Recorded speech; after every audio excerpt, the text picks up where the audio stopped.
दोस्तों, Iran Israel के बीच ceasefire कराने वाला अमेरिका डर के साए में है। प्रेसिडेंट डोनाल्ड ट्रंप बार बार ईरान को खोखली धमकियां तो दे रहे हैं, लेकिन उसके खतरे को अच्छे से जानते हैं। इस बीच अमेरिका ने ईरान जाने वाले अपने नागरिकों के लिए एक एडवाइजरी जारी कर दी है। अपने नागरिकों से ईरान ट्रैवल ना करने को कहा है। लेकिन सवाल यह है कि जब जंग खत्म हो चुकी है तब अमेरिका ऐसा क्यों कर रहा है। इसकी अभी तक दो वजहें सामने आ रही हैं। एक एक करके इन पर विस्तार से बात करेंगे।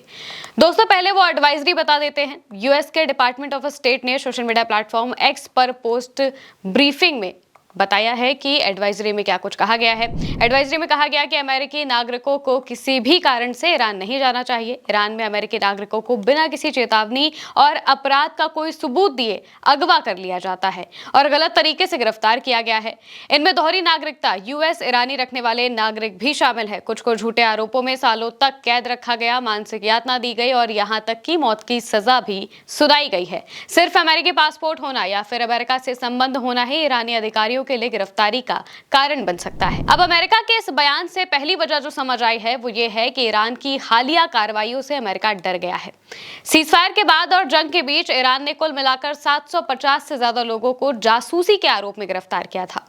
आरोप था कि ये सभी लोग इजराइल और मोसाद से जुड़े हुए थे या फिर उनके लिए जासूसी कर रहे थे।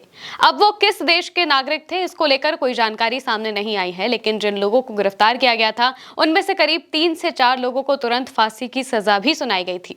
लेकिन इन कार्रवाइयों से हो सकता है कि अमेरिका को डर हो कि कहीं उसके नागरिक तो नहीं फंस गए हैं और इस वजह से ही अमेरिका ने अभी ट्रैवल एडवाइजरी जारी की है। वही अमेरिका के विदेश विभाग की ओर से कहा गया है कि ईरान की सरकार को दोहरी नागरिकता रखने वाले लोग बिल्कुल पसंद नहीं है, इसलिए अमेरिका की नागरिकता रखने वाले ईरानी मूल के लोग भी ईरान ना जाएं तो बेहतर होगा, वरना परेशानी में फंस सकते हैं। ईरान की पुलिस उन्हें हिरासत में ले सकती है और बचाव करने की सुविधा का कोई इस्तेमाल भी नहीं करने देगी। एक वजह यह भी है कि कहीं अमेरिका या फिर ईरान फिर से जंग की तरफ तो नहीं बढ़ रहे हैं, क्योंकि अमेरिका या फिर इजराइल का मोटिव अभी कथित तौर पर पूरा नहीं हुआ है। कैसे, ये भी बता देते हैं। दरअसल जब अमेरिका ने ईरान की 3 न्यूक्लियर साइट्स पर हमला किया, इसके बाद रिपोर्ट्स छपी, रिपोर्ट जिसने सब तरफ तहलका मचा दिया था। CNN की वो रिपोर्ट थी जिसमें ये दावा किया गया कि अमेरिका की जो शुरुआती इंटेलिजेंस रिपोर्ट है उसमें ऐसा कहा गया है कि तीनों साइट्स को कुछ खास नुकसान नहीं हुआ है, यानी कि ईरान का जो न्यूक्लियर प्रोग्राम है वो पूरी तरह से डिस्ट्रॉय नहीं हुआ है, वो अब भी बचा हुआ है। सिर्फ सतही तौर पर इनको नुकसान पहुंचा है, यानी कि ढांचा जो है सिर्फ वही गिरा है, अंदर का सारा सामान मूव कर दिया गया था, हटा दिया गया था और इस वजह से जो ईरान का न्यूक्लियर प्रोग्राम है वो फिर से शुरू हो सकता है। उसमें भी कुछ ही महीनों में ये शुरू हो जाएगा। इसको लेकर ट्रंप ने अलग अलग दावे किए थे। उन्होंने CNN पर नाराजगी भी जताई थी, कहा था कि ये फेक न्यूज़ बता रहे हैं, हमने ईरान की न्यूक्लियर साइट्स को पूरी तरह से तबाह कर दिया।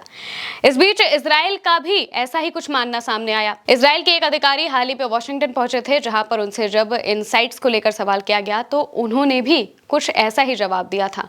उन्होंने कहा था कि कुछ हाईली एनरिच्ड यूरेनियम अमेरिकी हमलों की वजह से ईरान के इस्फहान साइट के नीचे दब गए थे, उन्हें हटाया नहीं गया था और ना ही वो नष्ट हुए हैं।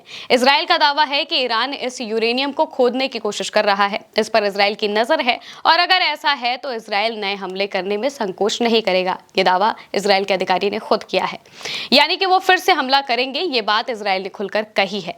ये भी हो सकता है कि ट्रंप इस बात को भाप गए हैं कि उनके हमलों से ईरान का कुछ नहीं बिगड़ा है और ईरान आने वाले कुछ ही महीनों में न्यूक्लियर हथियार बना सकता है, इसलिए उन्होंने अपने नागरिकों को वहां जाने से मना कर दिया है। इसे आने वाले युद्ध की आशंकाओं की तरह भी देखा जा रहा है। अमेरिका ईरान से बातचीत चाहता है, लेकिन इसके लिए उसे पहले ईरान का भरोसा जीतना होगा, जो इस वक्त काफी मुश्किल लग रहा है। अमेरिकी विदेश विभाग की प्रवक्ता टैमी ब्रूस ने यह भी बताया है कि अमेरिकी सरकार एक नई वेबसाइट लॉन्च कर रही है जिसका उद्देश्य अमेरिकियों को ईरान यात्रा से सावधान करना है। अब देखते हैं कि इन देशों के बीच का तनाव आखिर कहां जाकर थमता है और ये दोनों देश अपने अपने स्तर पर क्या रणनीतियां बना रहे हैं। आप इसके बारे में क्या सोचते हैं, कमेंट में जरूर बताइएगा। मैं हूं महिमा और आप देखते रहिए उल्टा चश्मा यूसी।